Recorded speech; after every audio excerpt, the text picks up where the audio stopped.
something, just hit me something.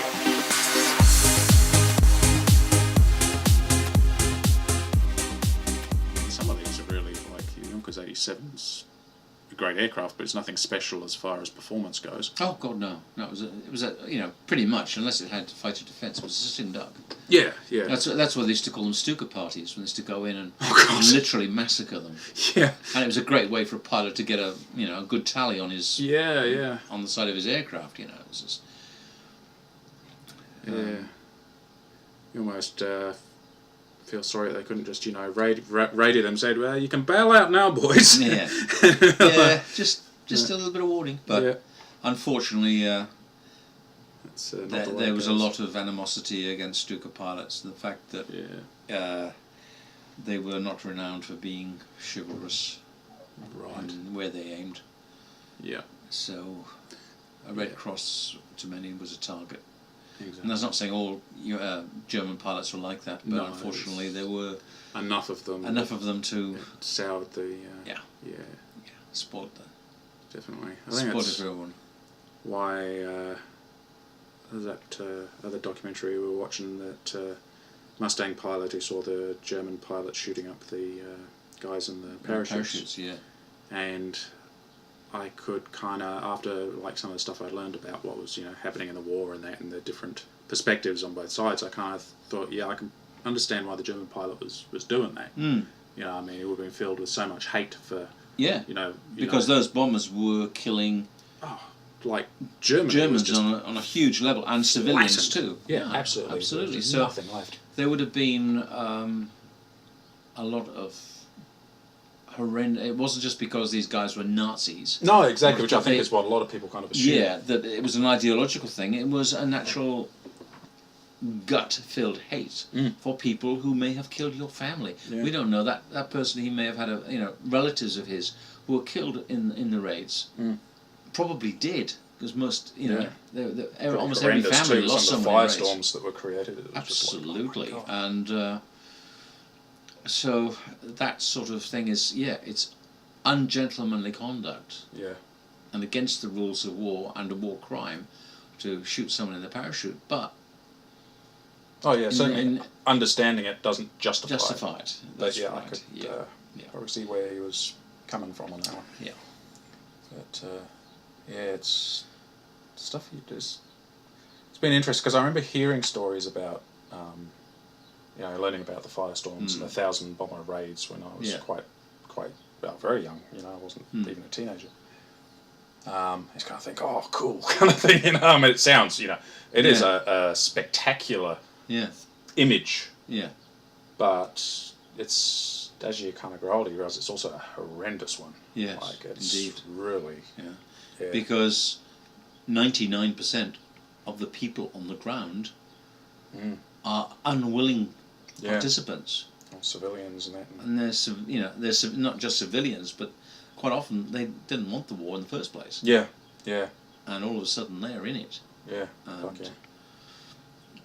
as they say, old men make the war, invent the wars for young men to die in. And they also make it for innocent civilians to die in too. Yeah, exactly. Yeah. As we're seeing today. Yeah. Nothing's changed. No. Crazy stuff. But it's good that a lot of these images you've got on the screen here, if you want to make a 3D model, you can get the kits. Oh, yeah. As I do myself, and make them. And they look so good. Yeah. And appreciating them for the art that they were. Oh, God, yeah. I mean, I think the thing in this is, I don't know, it's hard to express when people are, because people will, most people don't stick with one nation when they're playing this game. No, imagine. Some people will focus more on one than another because, they might have started and that one just want to get through to the jets, But most people, can't stay that focused for that long, and will wander over and try the other ones out and that. And but it's just interesting sometimes the conversations that people get into, just in the middle of a battle and that. But the sort of feelings about the different sides and that, and sometimes the conversations do get quite deep. Indeed, it's, I mean, it's very easy to get quite philosophical about it and just say it's the human condition, isn't it? And quite honestly, the way I feel about it is the aircraft of World War II are the epitome of the human condition, because there was something so beautiful about them and so horrendous about what they could do. Oh, God, yeah. It's like some of the most beautiful things in the world. I mean, it's like, it's funny, like, a gazelle is a beautiful animal. Yeah. And yet, there's something a hell of a lot more alluring about the big cats that take them down. Indeed. And the wolves and the predators, that they're stunning, but what they can do is, Yeah, absolutely. And there's definitely something in that with them. And you know that, with a lot of these aircraft, people, the designers put so much of themselves into it, and then those that had to fly them, they literally put themselves into it. Everything it was just into it. It was. And if they lived long enough, it became something that was, probably something they loved and hated at the same time. It was, absolutely. Actually, there was a fantastic video, another one of these documentaries. It's one of the great things about YouTube. It was World War II pilots, German and British, I think. The British pilot got to sit in a BF-109. Yeah. And the German in a Spitfire. Yes, indeed. Yeah, and the German in the Spitfire was like, there's so much room. Yeah, so much room. Yeah. You wouldn't want to be a big fella in a Messerschmitt. No, it was tight. I mean, they had pilots in Spitfires who were 6'6", and they could fit. Yeah, that's amazing. But you'd have real problems in a 109. Yeah, you get a bit of turbulence and knock yourself out if you were. Yeah. Yeah. But as good an aircraft it was, although the Heinkel 112, I think. Oh, the Heinkel fighter was. God, if that had been developed. Yeah. But William Messerschmitt was a good promoter. He was certainly a man that knew how to market and use influence. Although the 112 did see combat. Oh yeah, and it was also the Romanians used them. The Spanish actually used them. In fact, they defended their neutrality quite well with them. But I can imagine it was actually a lot more like the Spitfire than the. Yes, indeed, it had an elliptical wing. And, So there we go. I knew I had to have it on one of them. It's been a long time since I've flown one. But I remember being pleasantly surprised, especially because it was one I'd never heard of, never even seen pictures of. Yeah. It's a really nicely aircraft. Yeah. You can see how much further it could have been developed. I mean, it's only got a 2-blade bloody propeller on it. Yeah. Very undergunned. I mean, the bubble canopy gave it good view. Yes. God, yeah. The gull wing gave a lot of clearance for the props, so it could have used an even bigger prop if it needed it. True. Also very forgiving, this style of wing. Yes. A lot like the Spitfire. Like the Spitfire, Its stall, I would imagine, I don't know the details, but I would say its stall characteristics were superb. They would have been. And it's just, I don't know, it's something really, There's something endearing about it, isn't there? Definitely. If you look at it as it is, it makes you think of a lot of Italian designs. The later Italian designs. Especially the curve here. Yeah, the nose itself is sort of very much like the Folgore and the but Centauro. a bit squatter. A bit squatter, yeah. I like. That's a lovely aircraft. It's the. I hope we can get a. That's got. Is that the same? Probably the same engine as the 109. Wouldn't surprise me. Yeah, DB. Yeah, because it's that inverted V. to V. Yeah. It's quite good. The DB601. I don't know if they're. Hang on. Not a huge amount of information just on this, but they've got a wiki that has a bit more This one had a 20mm cannon. That's 2 of them. That's not too bad. No, that'll be quite adequate for most fighters. Top speed of about 500 k's an hour, which is that's all right. That's right. Not breaking any records, but no. I should look at the Folgario, whatever it's called. And it's Folgario, yeah, the Falcon. And that when you consider how early that was around, this thing fucking boogies 600 k's an hour. Yeah. It's like that's moving. That's moving. Yeah. Because basically it was the Macchi Sieta, the Lightning, which is the MC200, right, with an inline engine put into it. Yeah. And the MC200 was a lovely design, but it was like flying with a house brick on the front of it. Yeah, exactly. And it's grossly underpowered. But it handled really well. Yeah, I mean, because when you look at the body of it, it is screaming to have an inline put in. I mean, it's this beautiful curve, and then it's like, that's right. It's like, why did you stick that on it? It's because it's all we had. It's all we had. Yeah. But a delightful aircraft. Yeah. Yeah.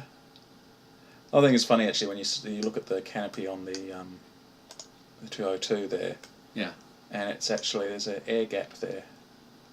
It's just kind of, it's very much an afterthought. Yes. That they've. Well, a lot of the Italian pilots themselves didn't like the enclosed cockpit. I would, especially if you're They only felt way of getting out is to bail out. Claustrophobic. Yeah, that's right. So that was one of the things about the 109. A lot of them flew in combat with it open. Yeah. They were told you've got to have it, and they just flew with it open. Fair enough. But it was a great aircraft. Yeah. And there's still one flying. Yeah. Really? Oh, that's great. Yeah, I think it's got a Merlin engine in it. But wow, so that would really move then. Oh god. This actually surprises a lot of people because I think a lot of people don't realise that it's main. I hear a lot of people complaining about the guns. I think a hell of a lot of people don't realise that its main feature, I suppose, I can't think of a better way of saying it, is its speed. And so they try and turn fight with it, which it's not bad at turn fighting, but that's not the way. That doesn't really give you the It's a swoop. Yeah. It's a swoop. And so. Well, that's named the Falcon for a reason. Yeah. And so when you do use it the way it is, a lot of people get surprised that they can't catch it. It's like, Jesus, he's pulling away. He's going. Bye. We had a special event on where, because a lot of the matches you get into in this are, actually I'll start one up and we can talk. Go realistic. A lot of the matches wow, that was quick. You get into don't last all that long, even if you're going into like a realistic battle, which is a little slower paced. And I had a special event going that was called Enduring Confrontation, and it used the realistic rules where the aircraft would handle very much like they do in real life, and there was a bunch of other. It didn't give you any aiming help. Like in arcade, there'll be a target lead. Yeah. It is suggested you shoot here. I love the inside of this as well. Though, it's just like the as one of the concessions to reality is you don't hit each other while you've got the wheels on the ground. Oh right. Yeah, that would lead to. Yeah, interesting. He's got the papal keys on the left wing there. I wonder if I put that on there. Oh right. Yeah. Interesting. Yeah, I was just stuff that had. Oh yeah. Oh, I like the. Yeah. The pin-up. That's a bit incongruous, isn't it? The pin-up and the papal keys. On opposite sides. Yeah. Just don't let one see the other. Yeah. So yeah, the. What was I saying? I can't remember. Oh yeah, the Enduring Confrontations. The trouble with the realistic is you only get the one aircraft. Once it's shot down, you're out. The good thing about the Enduring Confrontations is it would allow you to to respawn and grab another aircraft. Mm. It would cost you money in order to do so, so you weren't just throwing aircraft away willy-nilly. Yeah. But what it meant is you could actually, like, the trouble with this mode at the moment is that, yeah, it lasts a bit longer, but say if you're in a bomber or something and you want to take more of a flanking move, Yeah. that by the time you've gotten around and you're at target, the match might be effectively over at that point. Yeah. Whereas having these longer ones actually allowed you to be a bit more realistic in the way that you did things. Oh, there's a Hudson up there. Yeah, and they got a Beaufort as well. Yeah, Beauforts are surprisingly dangerous.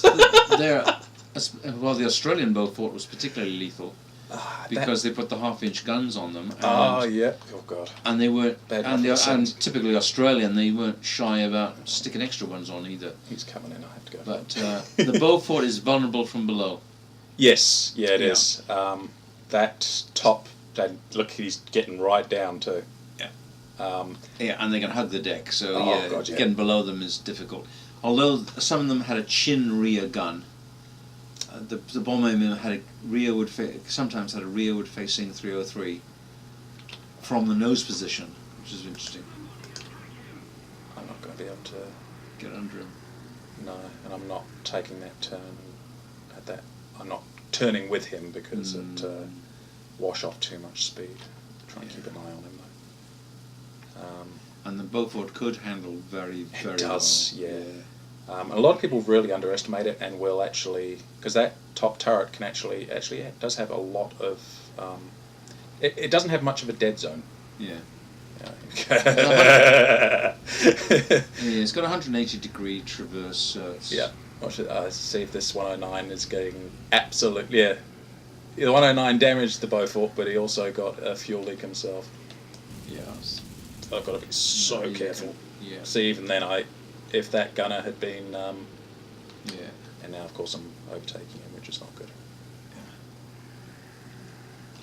But yeah, that the Beauforts are very effective at this level. Yeah. Oh yes, they were. They regularly came home with bits of foliage in their undercarriage. Yeah. And Hurricanes aren't too much fun to tussle with either. Yeah. Well, I suppose. Especially the Russian ones. Oh God! I got one of those. Did I tell you about that? That I picked one up. Ah, yeah. Yeah. Oh, it is so lethal. Like it's.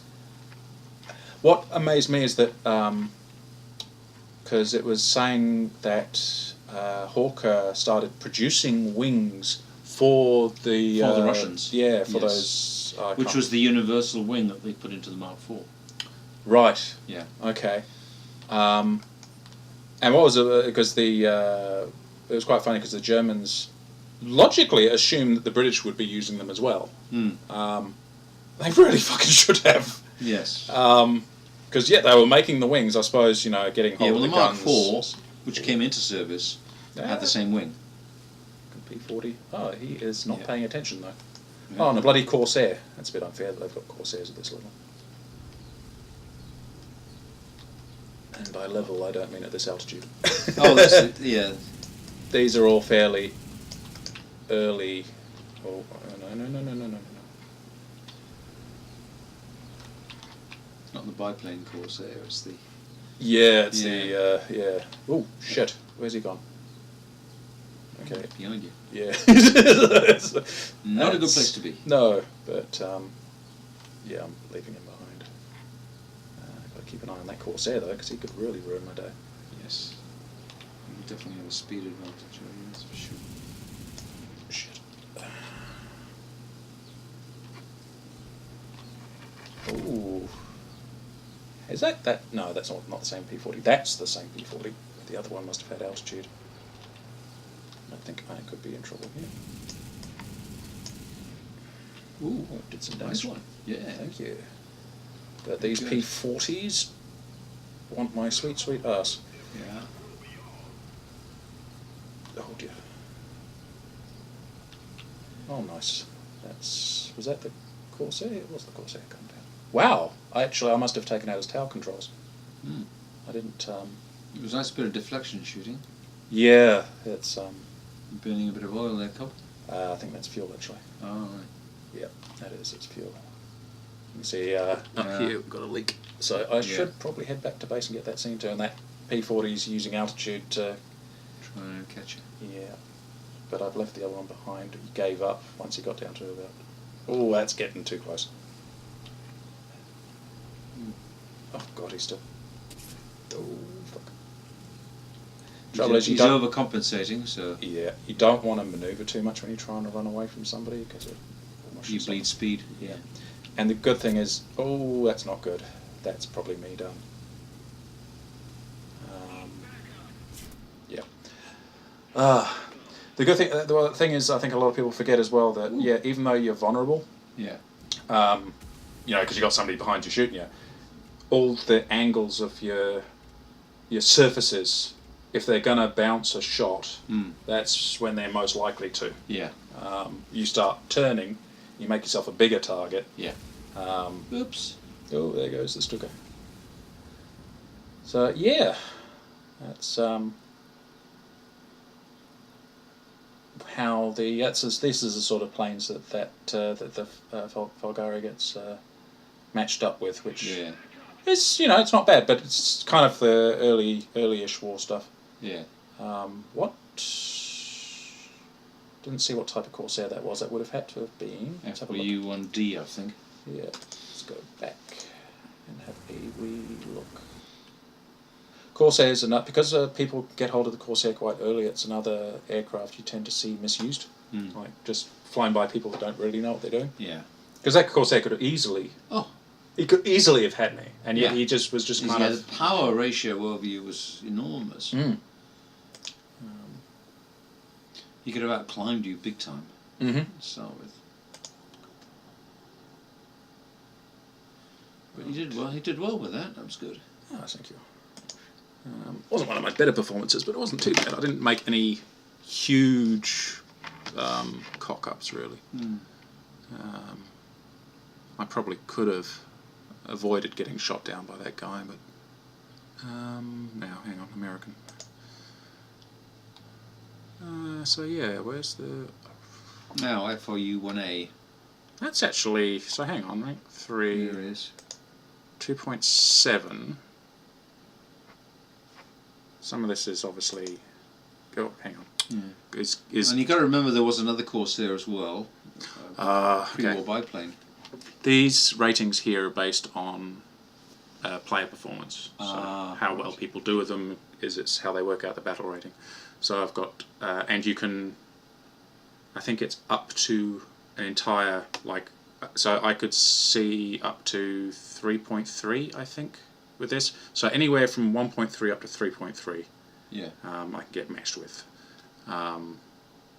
So, you know, like the earliest, basically, I think this must be virtually the prototype. Yeah. 112 is at 1.3, but the later ones are at 2, for instance. Yeah. It makes sense that this is at 2.3, but then you see the Corsair. The earliest Corsair is down at 2.7, and I think that must be because people don't know how to fly when they first get it. Although the battle ratings don't always match up like that, because they did have the Wellingtons, the Wellington Mark 10, because they didn't have much of a... They didn't have that many... Well, they had quite a few British bombers, but they're all Wellingtons. Different varieties of... Yeah. And it was like... You know, there's not that much difference between the first one and the last one. Not huge. No. And it was one of the first times I got the Mark 10 Wellington, and I was seeing fucking jets in the sky. And I was like, that is not fair. The great story about a Wellington that shot down an ME-163. That was classic. Hang on, is the ME-163 the one with the jet on the its rocket? Spec? Oh, really? Yeah. Jesus. That was a lucky shot. It was a Wellington transport, but they had tail guns. They still kept the tail gunner. Yeah. Which is very handy. Yeah. And 163 came up, and optimistically the tail gunner opened fire, and the bloody thing blew up. Wow. Optimistically, or just shitting his pantsly. Yeah, it's like, oh fuck! What do you got to lose? Yeah, exactly. You know. That's amazing that he even saw it. Like, because Yeah. they're moving that quickly. Yeah, they are. But the one thing about the 1/6 of the rocket motor, it leaves a trail of. So You see it coming up, and you go, "Oh, I know what that is." Oh, wow. So he let it squirt. God, so he would have been... He may not have seen the plane, but he saw the trail it was leaving, so he just made so he probably shot it on its way up. on its way up. Oh, wow. So one lucky bullet that punctures the Absolutely. Wow, that would have been spectacular. fuel tank, and away you go. God, hopefully the 163 pilot didn't notice He too probably much. wouldn't have known too much about it. No. He'd only been in Valhalla. Yeah. Let's have a quick flight with this Corsair. I haven't even flown it that much. Yeah. See the ones that got spade on them? Oh yeah. That basically means that you've gone through this tech tree here Yeah. and reconditioned your aircraft. Oh, I see. Or in some cases gone from, say, if a particular model of aircraft started off with this year of gun, and then without changing the model of aircraft, that they had been updated. In real life. Yeah, as they were. Exactly. Squadron level. Yeah. I don't think... Yeah, this is just replacing old with new, but some of the aircraft, when you look at this, it's like 1942 guns and then 1943 guns or something like that. Yeah, because there were many a Spitfire that started out as a Mark II and ended up as a Mark 9. Oh, I can imagine that, yeah. Simply because, they add the different same body motors as well. and, like Daniel Boone's axe. Yeah. Things added to them and... They don't do that so much in this. There was World of Tanks would do it with some of their things. You'd see things were added on, actually changed the mark. I'm trying to think of an example of a plane that stayed the same model but got its guns updated. I think some of the Russian ones did. Well, the Russian Hurricanes certainly did. Well, yeah, but that basically changed it to a different aircraft. It was actually... the Kitty Hawk, the Tomahawk, had the 300 caliber and changed it to 1/2 inch. And it showed on that one.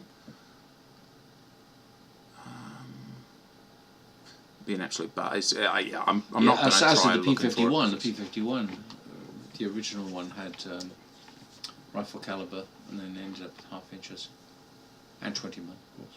Yeah, the ones we get here to start off with are 20 mils, which is one hell of a surprised me. Very nice. I thought, geez, these 50 cals are working really, really well. I looked at, they're 20 mils. Yeah.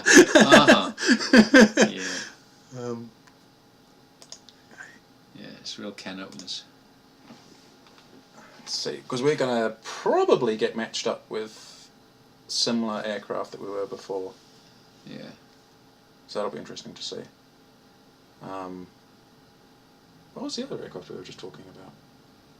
Shit. Oh yes, the Hurricane. Yes.